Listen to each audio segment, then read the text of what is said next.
আসসালামু আলাইকুম, সবাইকে অনেক অনেক শুভেচ্ছা। দাঁড়িয়ে রয়েছি স্কুল অফ লাইফ ঝিনাইদহ ব্রাঞ্চে। School of life Jhenaidah is powered by health foundation. Health foundation financial পার্টটা দেখছে, আর স্কুল অফ লাইফ বাচ্চাদের কোয়ালিটি এডুকেশন বলতে প্রাইমারি কোয়ালিটি এডুকেশন এবং সেই সাথে স্কুল ম্যানেজমেন্টের দায়িত্ব রয়েছে।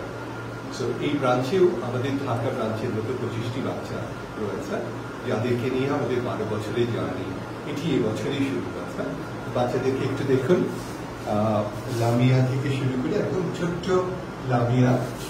একটু যদি আমরা পরবর্তীতে যাই, আরো বাচ্চা প্রায় একই এইজের বাচ্চাগুলো, দুই একজন একটু বড় রয়েছে। বাচ্চাগুলোকে আমরা বাছাই করেছি এই বছরের শুরুতে এবং তাদেরকে এখনো স্কুল ড্রেস দেওয়া হয়নি। আমরা আশা করি যে আগামী বছরের শুরুতে যখন তারা প্রি প্লে থেকে প্লে গ্রুপে উঠবে কিংবা প্লে থেকে ক্লাস 1-এ উঠবে, তখন আমরা তাদেরকে স্কুল ড্রেস দিতে পারবো।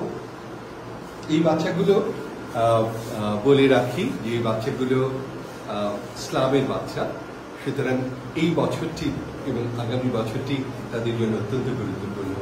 প্রথম বছরে তাদেরকে বসা শেখানো থেকে শুরু করে টিচারদের সাথে কিভাবে কথা বলতে হয়, মনোসংযোগ কিভাবে রাখতে হয়, এই সবগুলি ব্যাপার শেখাতে হয় তাদেরকে, এবং এটি বেশ কঠিন। আমরা যারা শহরে বসবাস করি তারা ব্যাপারটি বুঝবো না, যারা এই সুবিধাবঞ্চিত শিশুদের নিয়ে কাজ করে তারাই ব্যাপারটি বুঝতে পারেন। এখনো বাচ্চারা পুরোপুরি যে আমরা যেভাবে চেয়েছি সেরকমটি হয়ে উঠেছে গত 9 মাসে বা 8 মাসে, সেটি বলবো না, তবু আমরা চেষ্টা করে যাচ্ছি। একটু বাচ্চাদের সাথে কথা বলি। কেমন আছো তোমরা? কেমন লাগে স্কুল? স্কুল টাইমটা কি খুব ভালো লাগে? স্কুলের টিফিনটা কেমন লাগে? আলহামদুলিল্লাহ ভালো লাগে। কে কে ছড়া পারো? আলহামদুলিল্লাহ। কে কে সূরা ফাতিহা পারো? আলহামদুলিল্লাহ। কে কে সূরা ইখলাস পারো? কে কে আমি হব সকালবেলার পাখি কবিতাটা পারো? আলহামদুলিল্লাহ। কে কে সুন্দর মতো খেলাধুলা করতে পারো? এখানে খেলাধুলার যে জায়গা রয়েছে, কে কে খেলাধুলা করো? আলহামদুলিল্লাহ, আলহামদুলিল্লাহ, ভেরি গুড।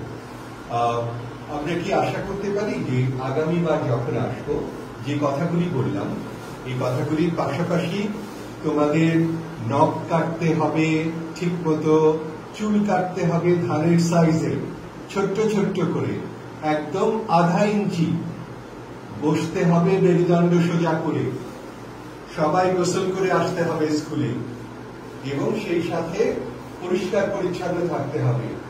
এগুলি কি ঠিকভাবে পালন করব আমরা? ইনশাআল্লাহ। আমরা কি আশা করি যে আমরা এগুলি ঠিকভাবে সবাই পালন করব? তাহলে আগামী মাসে তোমাদের সাথে আবারও দেখা হবে। হয়তো আগামী মাস লাগবে না, এই মাসের শেষ সপ্তাহেই চলে আসবো।